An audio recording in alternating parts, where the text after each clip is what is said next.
Hello students, आज का जो हमारा टॉपिक है वो है combinational circuit and sequential circuit. ठीक है, तो कॉम्बिनेशनल सर्किट क्या होता है?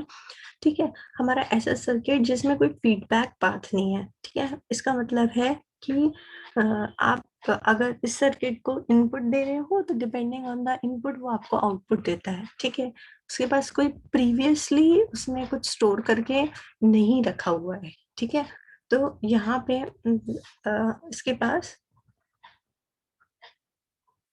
कोई मेमोरी एलिमेंट नहीं है। ओके, और सीक्वेंशियल सर्किट हमारा क्या होता है, जिस जिस जो क्या कर रहे हैं, आउट इनपुट है उसके पास। ठीक है, और इनपुट के साथ साथ वो प्रीवियस अगर कोई डेटा है तो उसको भी होल्ड कर सकता है और उसको इन्वॉल्व कर सकता है आंसर देने के लिए। फॉर एग्जाम्पल हमें अगर 3 नंबर ऐड करने हैं। ठीक है, ठीक है, ये 2 नंबर हम ऐड कर रहे हैं और ये नंबर हमारा सपोज प्रीवियस कैरी से यहाँ पे आया है। तो ऐसा सर्किट जो जिसके पास मेमोरी हो, ठीक है, जो प्रीवियस कोई डेटा होल्ड कर सकता है, उसको हम सीक्वेंशियल सर्किट कहते हैं। ठीक है,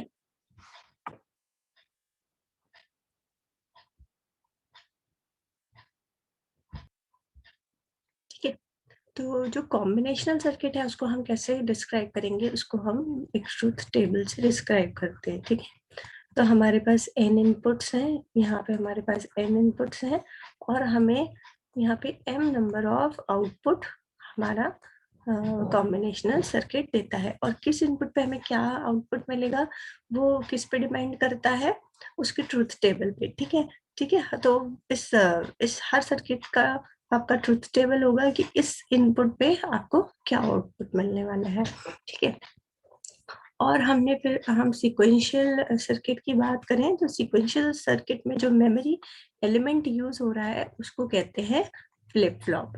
ठीक है, सीक्वेंशियल सर्किट के पास मेमोरी है। ठीक है, वो डेटा होल्ड कर सकता है।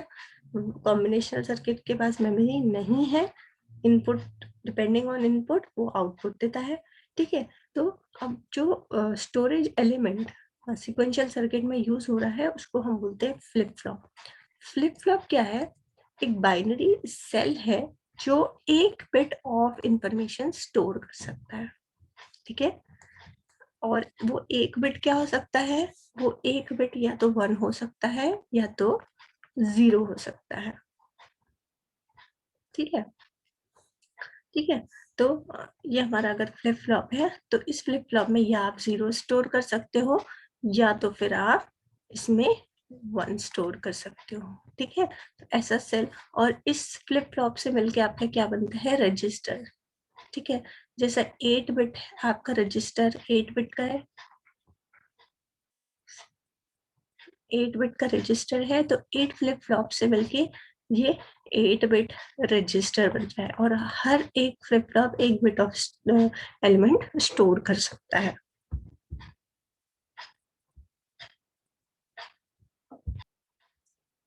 यहाँ तक आई थिंक बात क्लियर है।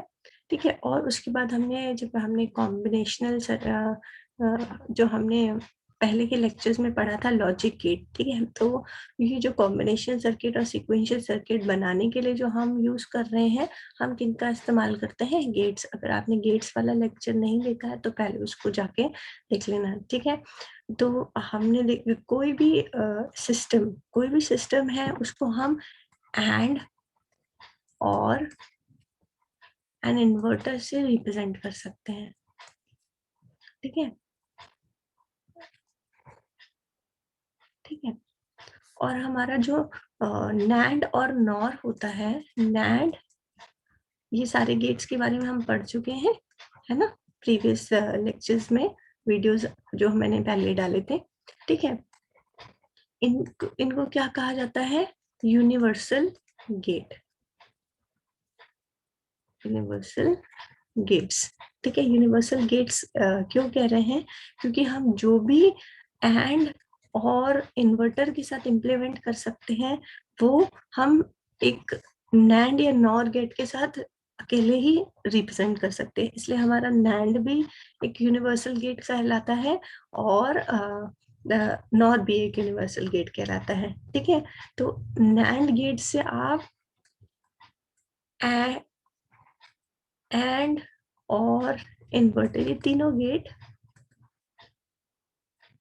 पा सकते हैं, इम्प्लीमेंट कर सकते हैं, ठीक है।